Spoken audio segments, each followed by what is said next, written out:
Hello, everyone. Welcome to episode 103 of Bucs UK TV.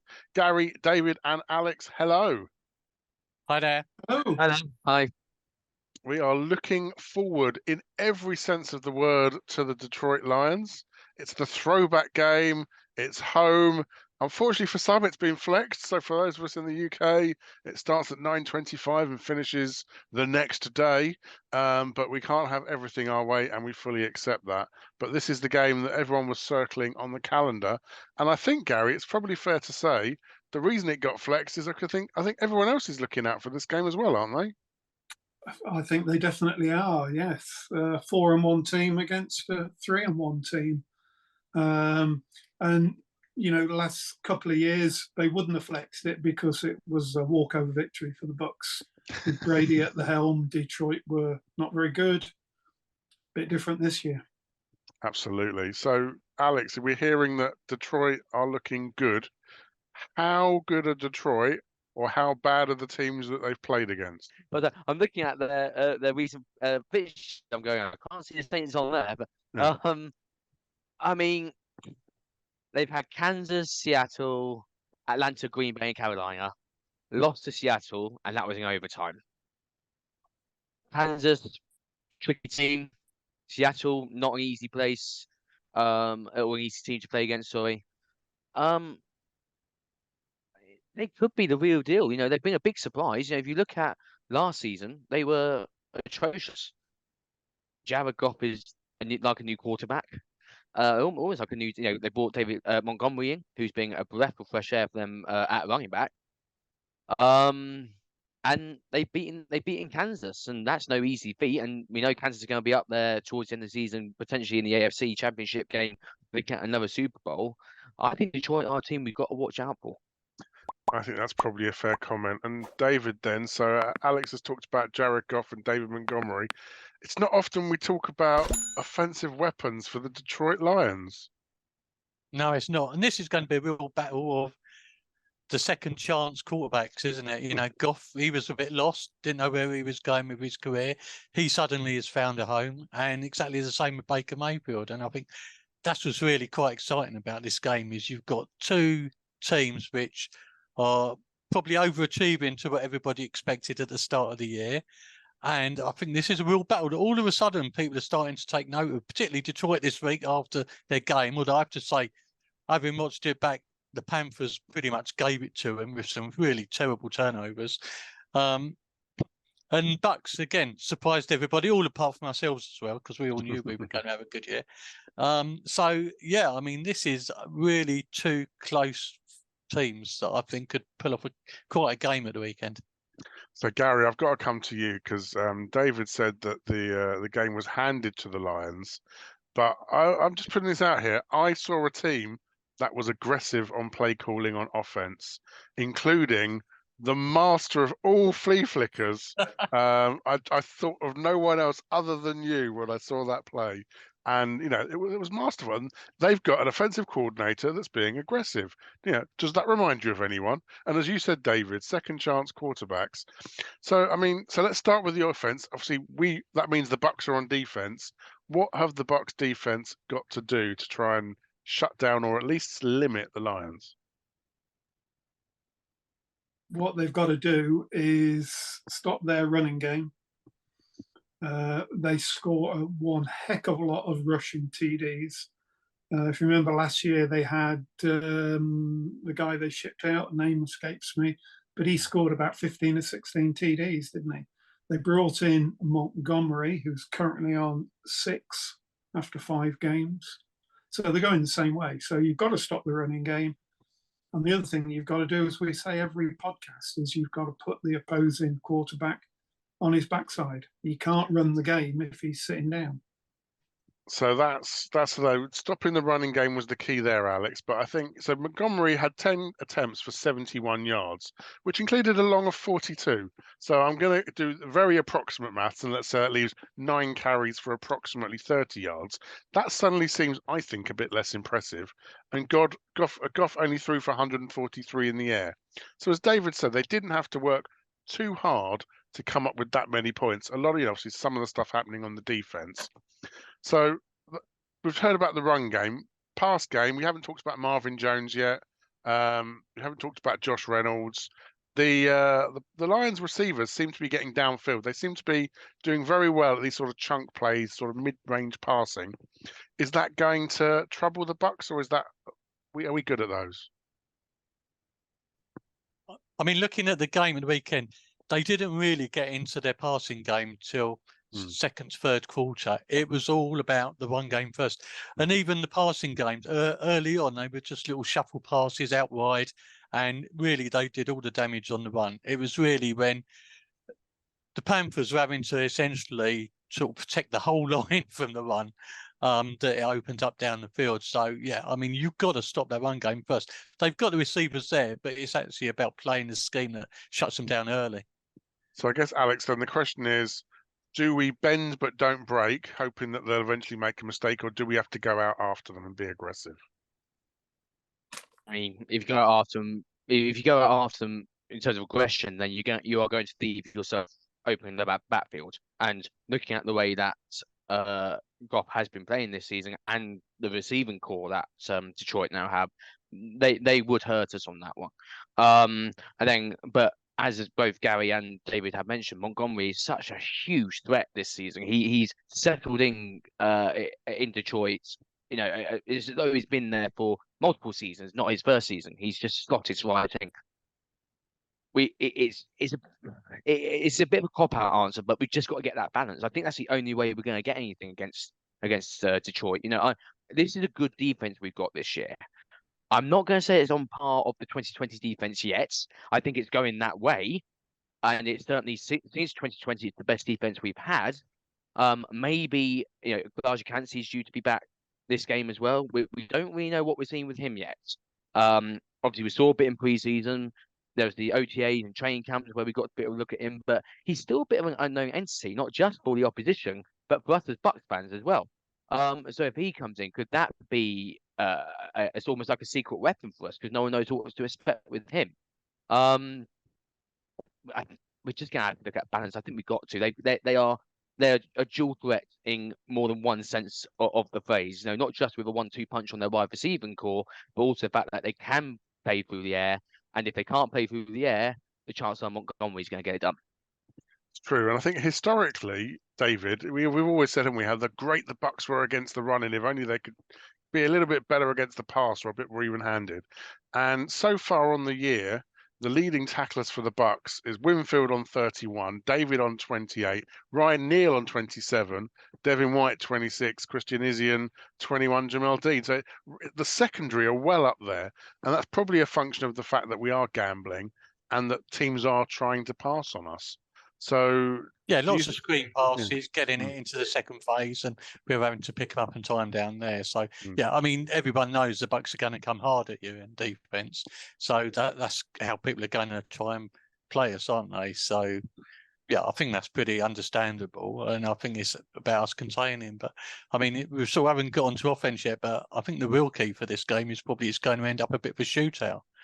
And like I say, Carolina actually. I mean, they got something crazy. They got 350 offensive yards to Detroit's 377. Actually, yardage-wise, it really wasn't that big a gap. It was literally, they get the ball downfield and then throw it up all the time. And, this could totally come down to ball security. Yeah. It's total net yards. The Lions had 377. The Panthers had 342, but it was much more even than the scoreline implies. Let's switch over to the other side of the ball then, as you mentioned it. I think so. Yeah, I can see how high-powered Lions offense, very aggressive, effective Bucs defense. Arguably, let's say they cancel each other out, Gary. Maybe that therefore means the other side of the ball could be the determining factor then. Bucs on O, Lions on D. How does that shake down? Well, the Bucs O-line, there's absolutely no question about it, has been much better than advertised this year. There isn't. You've just got to look at the stats. The Detroit D is sort of middle of the road-ish. Their offense is top 10 in all categories. Their defense isn't. but they've got a game wrecker, this guy Hutchinson, that seems to do it all. So, Todd Bowles is going to have to account for him without a doubt. The rest of them are, I'm not going to say they're a bunch of no names, but they seem to work together as a unit. And, you can't take away from the fact that they beat Kansas City in week 1. That's right. And you mentioned Hutchinson. He's at defensive end. And actually on the Lions website, when they name their depth chart, they actually name a 4-2-5 starting defensive lineup. So they've got 4 linemen, 2 linebackers, and then a nickel back. So 5 starting defensive backs. Now, I must admit, I haven't seen enough of the snap count to see if that's actually how they tend to line up more often than not. I'd be really surprised. But the fact that's kind of on their website shows, I guess, a little bit, Alex, back on their psychology of how they're playing on defense. Gary kind of says middle of the road, and I must admit, it's not, Brian Branch or some of the others. There's a few names that pop out there, but it's not a star-studded D, is it? Well, I mean, I'm the same as you, though, Kieran. I haven't watched their defense enough to really, comment on names. I say the one that does, the only name that I do really recognise is the same as what you said. Hutchinson. We know about him. We know what he's like. But then, but also, as Gary said, it's to say they're no names. It wouldn't be fair at all. Particularly if we look at their results this season so far, we ignore the Seattle defeats. In all their wins, the highest they've conceded is 24, which is good. When you look at the NFL, that's a good record. So these guys are clearly coming together well, and you're saying about what their depth chart list, and I'm looking at as well right now myself as well. For me, the fact they've got 5 defensive backs says that they want to stop the pass on against other offenses. Now, that's arguably been our strongest point this season. The running game we have struggled to get going, whereas Mike Evans, Chris Godwin, they started off as well as they ever do. Excuse me. We've seen the other players stepping up as well, which has been great to see. I think we're gonna have to really work hard against them. I really do. Looking at what they've been doing this season, this is not going to be an easy game. And I think I can't quite remember, but I think on the when we did our predictions for the season, I'm 99.9% sure I had this game down as a win. And I think we all probably did, thinking about Detroit back to last season. That if we do win, I think it's going to be tight. But then a part of me is going, you know what? If Detroit win this, the way they've been going, I'm not saying we're not a bad team. Sorry, we're not a good team, because we are a good team. But if Detroit win it, you could sort of go, you know what? Fair enough. It's going to be a hard one. Yeah, so another sort of playing a Kansas City, Seattle sort of type team where you're not expecting to come away with the result. So David, in a bit more detail then. So on offense, we think it's going to be important.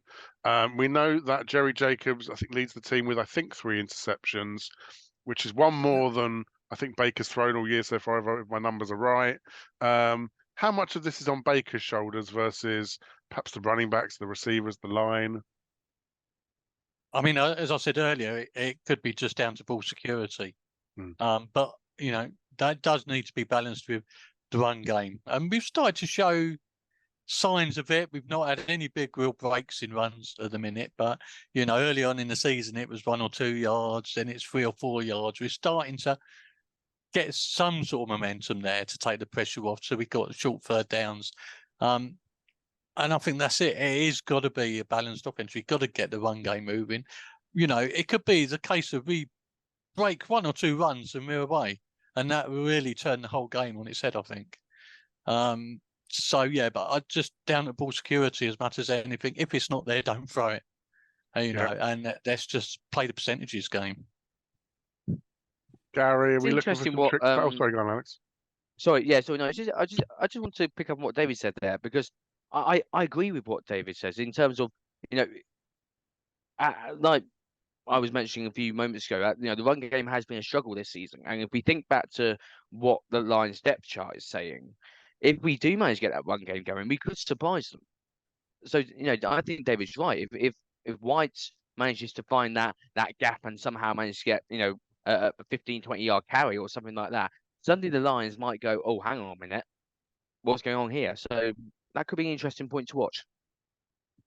I just think this game is so close. It's all going to be about momentum on the game. I don't think either team is necessarily standing out. These are certain winners. It's all just going to be on the game day, and whoever grabs that bit of momentum. And Gary, we're hoping that the home field advantage will be real for the Bucs. Unfortunately, flexing the game takes it into a cooler temperature zone, possibly favouring the team that plays indoors on carpet. But this is the throwback game, isn't it? So presumably the Ray J faithful will be G'd up for this. Oh, I think they will be, and I'm also pretty sure that result and the way that the team played in New Orleans has meant that not that it will put more Bucs fans in the seats necessarily, but that the season ticket holders won't sell their tickets to Detroit Lion fans. I'm hoping that they don't travel as well as the Bears and the Eagles fans. The two games I was at recently. I mean, walking in for the Eagles game, there were so many Eagles fans. They were chanting, "It's a home game! It's a home game!" I'm really hoping that the Detroit fans don't travel as well. Is it And snowbirds they call them? Fortress Ray J. Yeah, the snowbirds coming down from the north, retiring, or at least just making the trip. I think some of it's possibly that old NFC Central legacy, isn't it?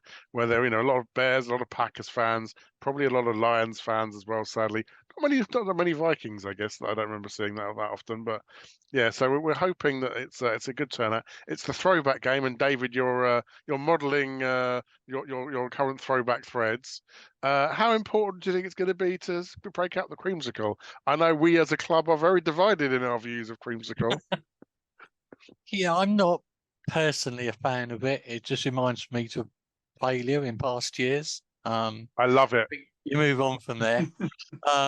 But it is what it is. I think, it's going to build atmosphere in the stadium.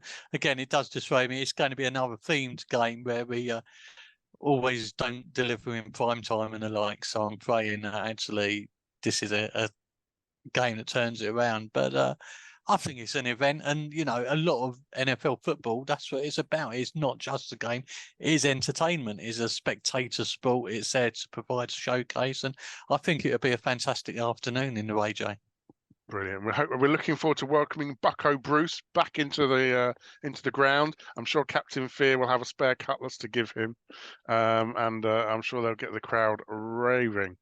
So I guess it's overall predictions and score predictions, but we're gonna mix up a little bit. So as well as your score prediction, I want to know what would be the one play on offense you would call if you could, that you think is going to be the staple or the effective for the Bucs. So I know I've put you on the spot there, so I'll come to Gary first. So your overall score prediction and your one play you want to see. You don't have to say flea flicker; it's okay. I don't have to, but I'm going to.